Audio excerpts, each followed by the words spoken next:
wonderful blessing of having an office talagang here in downtown Davao.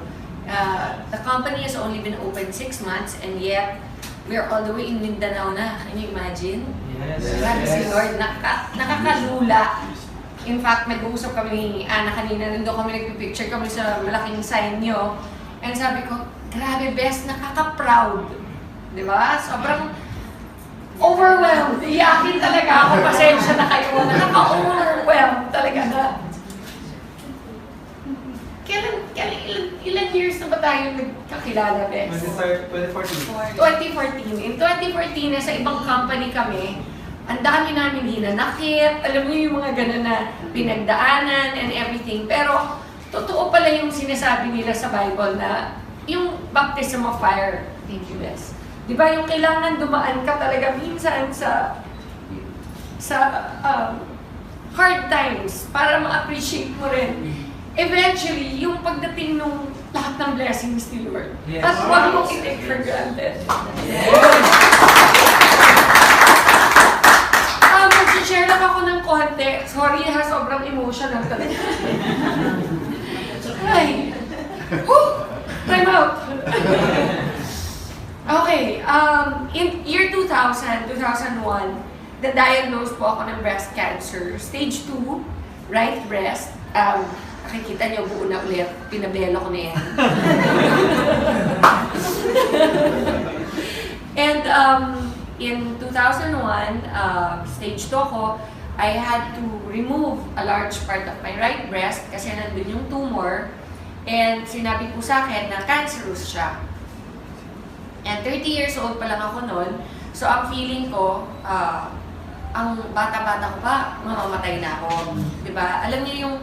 Alam niyo siguro yung fear, lahat tayo, meron tayong fears. Pero yung, imagine niyo na lang yung worst fear niyo, i-magnify niyo by 1,000,000%.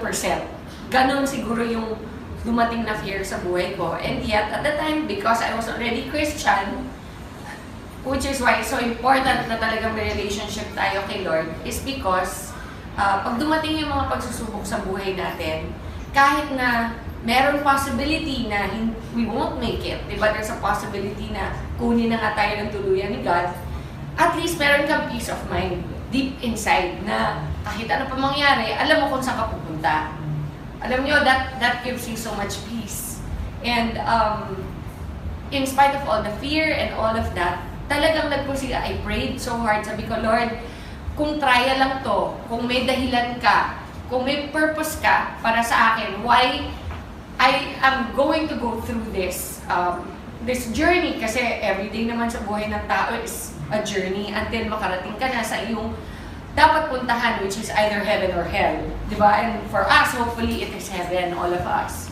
And during that journey, I prayed so hard that He would show me the reason why He allowed that to happen in my life. And that is when, after my first chemotherapy, where I lost all my immune system, ang average po ng immunity ng white blood cells sa katawan ng tao is between 15 and 20,000. Ang akin po, bumagsak ng negative. As in, walang-wala na. Ubos. In fact, so much so na kapag may pumasok na nurse na may sipon or nanggaling sa isang restaurant na meron siyang hinawakan na bagay na may virus or whatever, pwedeng ipasa sa akin, for sure I'll die. It was that bad, my immune system. Naka-reverse isolation po ako sa hospital, which means naka-bubble. Yung kama ko, naka-plastic siya. So, bawal kahit anong virus na makapasok po dun sa room ko. Kasi my health was so detrimental na even somebody na kakatawa man na nagkulangot sa labas at pumasok sa kwarto ko, pwede na akong hawaan ng whatever virus at mamatay ako. It was during that time that I begged my doctor to allow me to have a laptop. Kasi, imagine niyo, kunyari, itong stage na to, naka-cover ng plastic. Okay? At ako yung nasa loob, in a bed. Ano magagawa mo doon? Wala. Sabihin mo, can I borrow a book? The book, they don't know where it came from. So, they don't know kung may nag-handle na may virus. So, bawal. Can I watch TV? You cannot watch TV kasi, alam nga, ipasok nila yung TV sa loob ng bubble mo. So nothing, bawal lahat. Ang pinag-pray ko talaga, Lord, bigyan mo naman ako ng laptop. Kahit ano lang, para meron akong nagagawa sa loob. And they had to buy a brand new sealed laptop and give it to me inside. It was a nurse that came, she was naka-rubber outfit. Alam mo yung mga uniform ng nurse, di ba? Blue.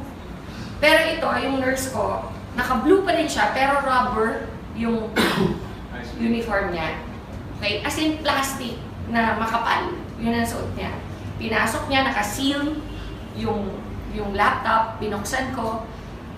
Fortunately, may outlet sa loob ng bubble ko. So, nakapag-laptop na ako. And that's where I started to research for myself. What is cancer? How can I help my immune system? Lahat ng kinocomplain ko sa doktor, alam nyo, pag nagkikimo kayo, may 100 problems that come with it. Sabi nila, chemo is supposed to cure your cancer. But they don't tell you that it kills your immunity. Okay? 100%. They don't tell you that one of the major side effects is pounding headaches every day. So, di ba habang nagagamot ka for your cancer, binibigyan ka naman ng ibang mga problema. So, pag nag-complain ako ng masakit ang ulo ko na para akong may migraine, magdadala ulit another gamot. Na yung another gamot naman na yun, nakakasuka. So, the whole day, nagsusuka ka. Okay? Tapos, bibigyan ka naman another medicine to cover naman din pagsusuka. So, ano siya? Para siyang domino effect. Until I really thought, there has to be a natural way. Kasi puro gamot, puro pharma ang binibigay sa akin. Eventually, ang naisip ko, my God, magsasuffer sobra yung liver ko and my kidneys. Puro gamot ang binibigay. How will I be able to heal even if I overcome cancer? Okay? What about the rest of my body? What about my kidneys and my liver and my heart, which has gone through so much because of the chemotherapy? How am I going to recover from that? That's when I started to do all the research online. How to boost your immunity naturally. And you know, honestly, it's amazing. Ang daming ways na mag-boost ng immunity natin naturally. Sleep is the #1 way. You have to rest. Okay? Sinasabi nila, the only time your body heals is when you are sleeping.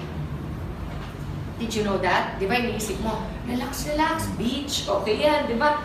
That doesn't matter. You can relax in the beach. That's enjoyment. That's not healing. Healing is sleeping. It is so important. But there are other ways you can help with products like our Barley. Ang daming product na pwedeng gamitin. But did you know, the #1 in the whole world that God created Himself is Barley. Yes. Kaya process of elimination, isa-isa kong ni-research yan. Imagine, I had 9 months in that bubble to discover what God really created that is the best for our immune system. And during the time, you have to remember, di ko naman alam na someday I'll be standing in front of people like you. Ang purpose ko lang during the time is for my own healing. Yun lang yung focus ko na, okay, so kung ginagawa mo yung research and yung training of your own knowledge for yourself, it doesn't matter about anybody else at the time. Gusto ko lang mahila ko sa sarili ko. Okay, so that's how I focused my research. What will help me? You know, there's a saying, knowledge is power, correct? So you have to become knowledgeable. You guys this is now your business. Be knowledgeable. Don't take my word for it. Don't take the word of AM or ICA or anybody in the company that will speak to you and tell you about the benefits or whatever. Hear us. Listen to us. Pero afterwards, go and do your own research. Kasi knowledge nyo yan. Knowledge nyo yan, and that is your power. And that is what I did. Through my own research and my own readings, I realized, isa-isa, malunggay. Wow, taas ng ano niyan. Healing powers niyan. Okay? Yung ampalaya, taas din ng healing powers niyan. Guyabano, wheatgrass, but above them all is barley. Above them all. It's so amazing kasi yung highest niyan, next to barley, is wheatgrass. And yet yung wheatgrass is only half as powerful as barley. Half! So everything else is below that. Berries are very high also. Okay? Pero the best way to boost your immunity is through barley. And so, since alam ko na kung anong barley, kung ano yung pinaka-best way to boost my immune system, next step, aling barley. Daming klaseng barley from all over the world. Okay, meron India, may China. Actually, barley can be grown in any cold country. May US, okay, everywhere. New Zealand. The best is from Australia. And only one place in Australia grows barley. Why? Because the weather, the soil, the way it is planted and harvested, the way it is treated in the plant, so that the integrity and the purity of the product itself, of the plant itself, is contained 100%. So pagdating po sa packaging natin, everything, until it gets to your table, until you open it and put it in your glass, it is still 100% there, as if it was the day they harvested it itself. That is how amazing our barley is. Now, how does barley affect people? We're not a pharma company. We don't do a million tests. We believe in what God says. He promises certain things, and try it. What have you got to lose? For me, I was already in the hospital. Nasa hospital na ako. Lahat ng sinasabi ng doktor, ginagawa ko na. Lahat ng gamot, tinetake ko. And yet, bakit? Hindi nila ako mapagaling the way nag-recover ako nung nag-barley ako. Yes. Kaaway ng mga doktor ang mga natural products. I have to be honest. Because they don't make money from natural products. That's the beauty of I Am. I Am has made it available to you so that you can make money from natural products. You know, during my first chemo, I was in that bubble. I was thinking already things like, pag namatay ako, kamusta kaya yung anak ko? Sino mag-aalaga? All the things that you don't think about when you're 30. And I was already thinking, and accept ko na, okay naman daddy niya eh, kahit ibalay kami. Mapapalaki niyang mabuti yan. Andiyan naman mama ko, my sisters, di ba? Little did I know that God had a plan. That someday, what now? That was 2000. 17 years later, I would be here with you. Yes.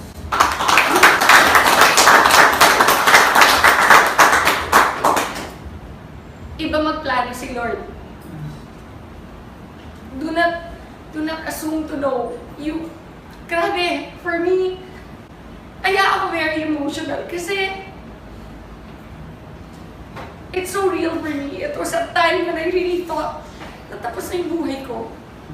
And then, every single time meron ganito na gathering or yung launch ng I Am natin, di ba, yung sobrang grateful ako na, wow God, binigay mo pa rin sa akin itong opportunity na makashare.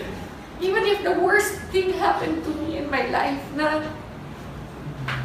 because of that cancer, because of that experience, andito ako ngayon. Nakakatulong sa maraming tao through I Am. Diba? Sobrang nakaka-overwhelm. Alam nyo, after my first chemo, which I was in that isolation for so long, on my second chemo, di na ako na-isolate. Yung immune system ko, which took 21 days to recover from the first chemo. So, kunyari may ano kayo? Maro, thank you guys. Explain ko lang para naiintindihan nyo. During my first chemo, I ended up in the ICU. Okay? Yan, tama yan ha. Ako to. I'm not very good at drawing. Okay? Nakabubble yan. Ang first chemo, say day 1. Ito pala. Wala talaga. Wala. Day 1 yan. Day 1. First chemo. Ang treatment ko is 4 chemos, dapat. And then after the 4 chemos, 21 days of radiation therapy. So on day 1 of my first chemo, the doctor already told me na You have to recover. Your white blood cells will be wiped out. It's natural, sabi niya. Your second chemo is 21 days from now. Within 21 days, your white blood cells have to be recovered. If not, we cannot give you the second chemo. Okay? And if we cannot give you the second chemo, you will go back to the first again. Can you imagine? Eh, yung first pa lang na gusto ko na mamatay. May 3 pang matitira. Tapos pag disqualify, uulit. Makakailan ako. Yun yung nasa mind ko. So, kailangan talaga ma-hit ko yung 21 days. Parang parang hindi, parang quota sa kailangan ma-hit yung sapphire. Actually, except that this is for your life. This was for my life. So, I cannot rely lang on what the doctors are saying kasi for me, okay, andyan na lahat ng sinasabi na gagawin ko. Pero, kailangan din tulungan ko sarili ko. Doon pumasok yung research, doon pumasok yung Barley. Nung na-discover ko na, alam nyo, on the 20th day, every day kukunan ka ng dugo. Every day for 21 days. On the 20th day, sinabihan ako, you made it. We can give it to you tomorrow. Imagine, ka-recover ko lang today. Tomorrow, titirahin na naman ako. Alam mo, gusto mo sabihin, pwede time out kahit 1 week lang, please lang, para normal yung feeling ulit. Ang feeling kasi dito, parang ang gulay. Hindi ka makabanyo on your own, kailangan may nag-aalalay sa'yo. Hindi ka makakain ng tama, kasi lahat ng, ang bibig mo, punong-puno ng mga singaw. Okay? Walang lasa. Lahat ng kainin mo, tastes like metal. No, promise. No. Alam mo yung sabihin nila, do you know what metal tastes like? Me, I know. Kasi it ruins your taste buds completely. Alam mo, my favorite things like chocolate, okay, Coke, yung mga ganyan. Di ba yung mga gusto mong kainin? Burger, lahat na ipasok ko sa bibig ko, lasang metal. So wala kang gana. Why will you eat? Kahit sa mind mo, ito yung taste, di ba? Sabi mo, ito yung lasa niyan. Bibili ko niyan. Pagdating sa'yo, hindi yun yung lasa. Yun yung side effects ng chemotherapy. So I made it to my second. By then, imagine, 20 days na ako nagre-research. By then, sabi ko, my then husband, I told him, bumili ka ng Barley. I don't care what the doctor say. Itago mo, huwag mong pakikita na pinasok mo dito. So, naipasok. I kept taking it. Alam mo, my second chemo, it took me 4 days to recover. Wow. 4 days. Kanina sabi ni Pichi, meron daw tao dito na nag-testify na nagtatago na siya. Na meron daw gallstones. Gallstones ba? Yes. Gallstones. And after 3 days of taking the Barley, 4 days. 4 days, what happened? Lumabas. Ganun ka-powerful yung Barley. There are people it takes years. There are some conditions that I had that took years to recover, but it still recovered. Like, because of chemotherapy, one of the side effects is my ovaries shut down. So no more mens. No more period. So my doctor told me I'll never have children again. And I only had 1 child back then, si Lexi. She was only 6 when I got diagnosed. And when my doctor told me na I'll never have children again, parang feeling ko, okay na rin. At least I have 1. But in the back of my mind, I was thinking, what if I get a recurrence in the future? Okay? What if next time I'm not so lucky? What if next time God really wants to take me na? Diba? Sabihin natin, 5 years from now, 10 years from now, bumalik yung cancer, which is very, very much a possibility for any cancer patient. Once may cancer ka na, chances of recurrence are always 50% higher than somebody who's never had cancer. Okay? So, but now I'm on my 16th year. So, out of the woods na ako. Kumbaga, normally, ang recurrence happens within 2 years. Kung hindi ka pa graduate nung 2 years mo, hindi ka pa out of the woods. Pag nakagraduate ka na ng 2 years, your next is 5 years. That's your goal. Pag nakagraduate ka ng 5, 10. Sometimes, even at 12 or 13, nagkaka-recurrence pa. Okay? So you are not out of the woods. For me, it's been 16 years. Wow. Plus, why do I know I am cured? Because my cancer, the one that I had, was called Rh positive. Rh positive is, it feeds on estrogen. Ang nagpapakain sa cancer ko is estrogen sa katawan. Eh di ba nagkaanak ako ulit? After 3 years, yan 3 years akong umiinom ng barley from day 1. My period came back. Wow. 3 years! So that just goes to show, some things it will fix in 20 days. Some things it will take years. But no matter what, if you're consistent and you drink it regularly, it will be fixed.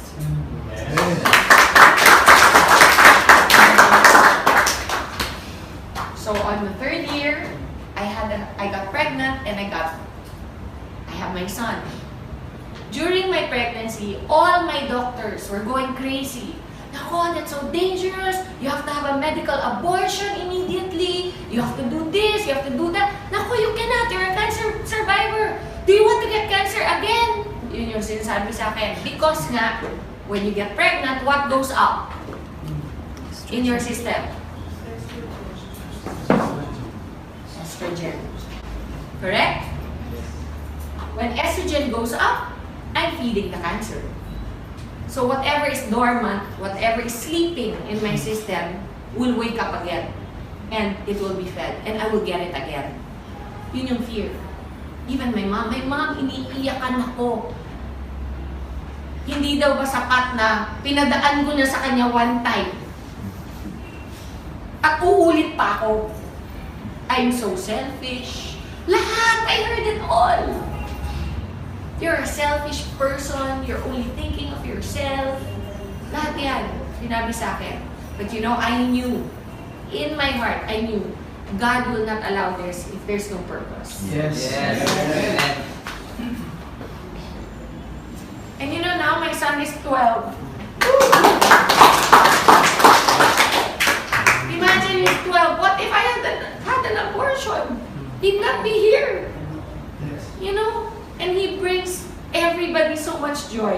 Not just me, my mom, my daughter. And you know, when I found out I was going to have another child, you know, I knew in my heart it was going to be a boy. Hindi ko pa alam yung sex.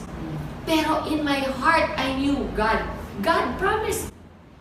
He said to me, you're gonna have a son. You know, from the day that I knew I was pregnant, alam ko lalaki. And I knew also that, you know, I was reading Malachi because I have so many testimonies about tithing, some other time regarding tithing. But in a nutshell, when I went to the States and I found out I was pregnant, I had no money. None. But I was always a very faithful tither. Tayo, nagpapayaman, di ba? Like what Pastor said earlier, it all belongs to God. All of it. Pag 10 pesos lang ang pera mo, easy no to give 1 peso. Pag 100 pesos, easy to give 10. Pag 100,000 na, madali pa bang magbigay ng 10,000? Or, pag 1 million na, kaya mo magbigay ng 100,000? Harder, di ba? Why? It's relative. It's the same ratio. Why does it become harder? I remember there was one time I earned 1 million pesos in one TV show. I went to church. Andun si Connie Reyes. Naka-ready na yung check ko ng time. Pero, hindi ko mabigay sa church. Sa Victory. Lumapit ako sa kanya, sabi ko, Connie, I made na the check. Parang I can't give it. It's heavy in my heart. Sabi ko, parang ang bigat ibigay. Sabi niya, come on, Ton. So, alam mo yung hawak yung, ito yung cheque, ito. Here, Con. Baka mo. Ginaganyan na lang. Ipaganyan na ako sa kanya. Promise. Alam mo, she reminded me, sabi niya, you cannot outgive God. Yes. Yes. When I got sick and I had no money to pay for anything, I was in America. I blindly applied. Blindly. I'm not entitled. I'm not an American citizen. I blindly applied for medical aid. And I got approved. My entire treatment was free. Woo! And you know what? I remembered that moment that I gave that check to Connie. Yung bigat ng pag-release nung alam mo yung envelope natin, sabi ko, hirap talaga, hirap i-release yun. Pero I'm so grateful that I did because at the time when I needed help, God was there. You know, I calculated how much it would cost. 5 million to 3. What I got in pesos, $100,000 is what it would have cost. Back then, it was 5 million. Ngayon siguro, doble na yan. But I didn't pay for anything. Even my yung maintenance ko every day, yung tawag niya ng tamoxifen. Normally, one tamoxifen is $100. And I have to take one every day. You know how much I was paying? $1 for each one. You cannot outgive God. So, okay lang na magpayaman. But don't forget what Pastor said. The money isn't ours. We're only stewards. So, ayan, sidetrack tuloy ako. Okay, anyway, so because of the estrogen, everybody was fearful for me to get pregnant, but I had my son. And he's completely well. Alam mo, I only have one breast to breastfeed him. Because they had radiated my right breast. So when they radiate, I actually asked my doctor, how's that? What if I have another, eventually if I have another child, you're never gonna have another child.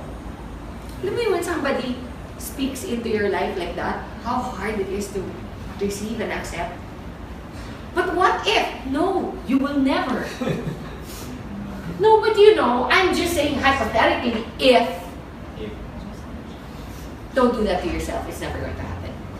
Ang kulit talaga. Alam mo yung ganun ang demonyo eh. Ganun ang demonyo.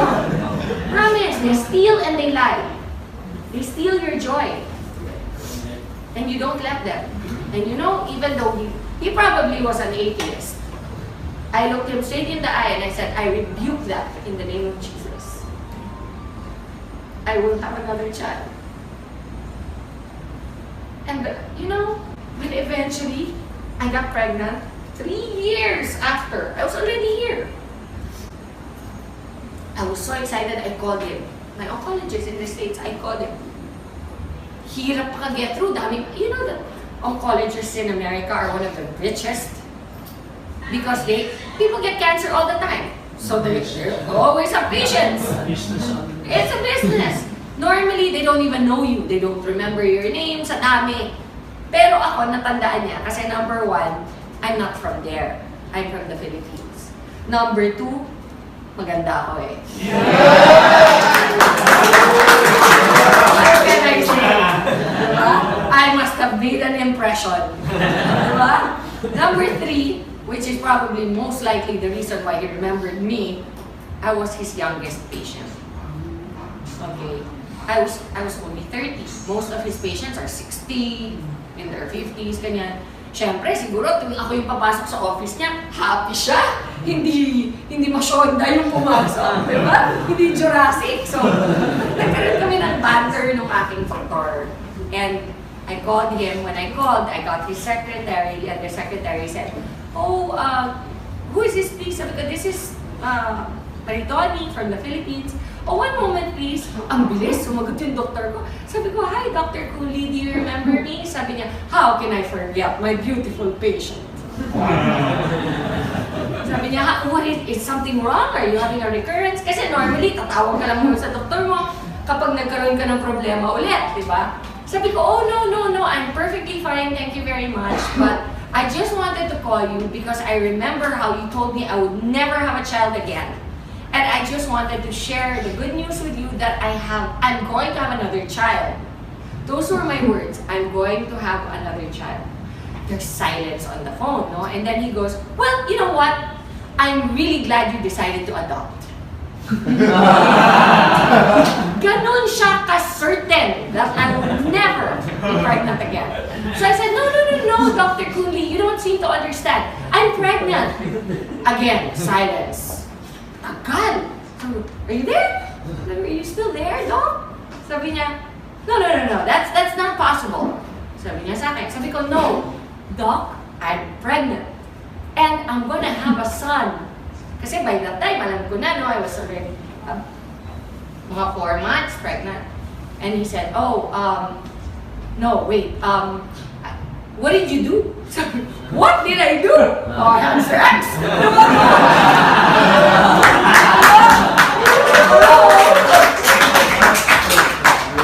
No, but, you know, I said to him, "Nothing, I didn't do anything." He goes, "No, you must have done something." So, siguro kala niya medical procedure or something. So I said, "No, I've been taking a supplement for a while, and it's called Barley." And ako yung nag-educate sa kanya about what I had done this whole time, from day one. Sabi niya, "Oh, you're a sneaky one." Sabi ko, "But it worked." And sabi niya, "Oh, well, I'm very happy for you."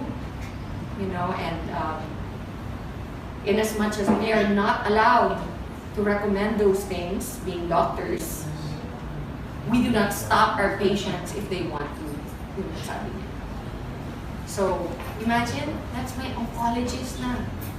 He's the one that told me I'll never have a child again. He's the one that told me that, you know, if I get pregnant, for sure I'll have a recurrence. And yet, here I am. My child is 12 years old. I'm 100% in good shape. I would like to say I'm in more than good shape. Yes!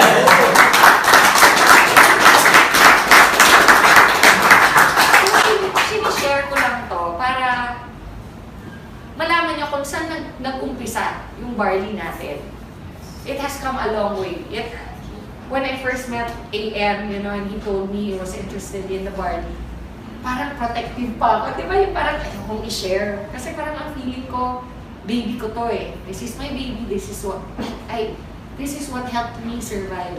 And then after a year of friendship that developed between us, I could feel where his heart was. And I knew that his purpose was aligned with mine, which is that we want to help people. We want to help people get better. We want to spread the love of God more than anything.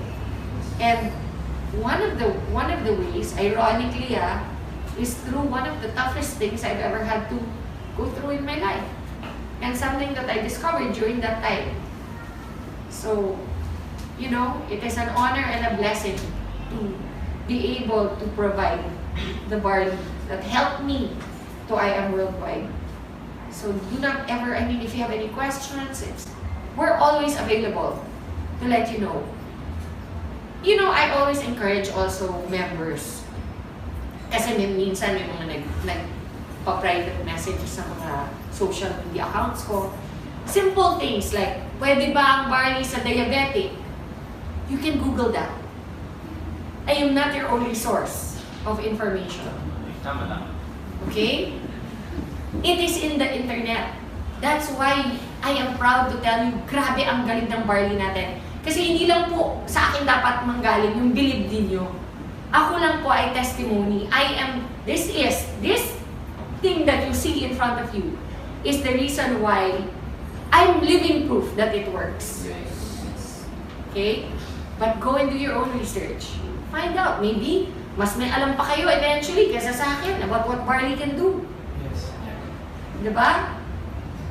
You know, I've had people take Barley, come up to me and say, "Hoy, alam nyo, yung anak ko, congenital ang heart disease niya, ganyan-ganyan." And then, we just kept giving Barley and eventually it healed. I didn't know that Barley could do that. Kasi I'm not naman a doctor or a nutritionist. I'm just a person who took this beautiful gift of God and it worked for me. And that's why I want to share it. I want to let you all know that we are here to support you in every way. It will not only give you great health, it will give you great pockets. Yes. God bless you everyone. Thank you.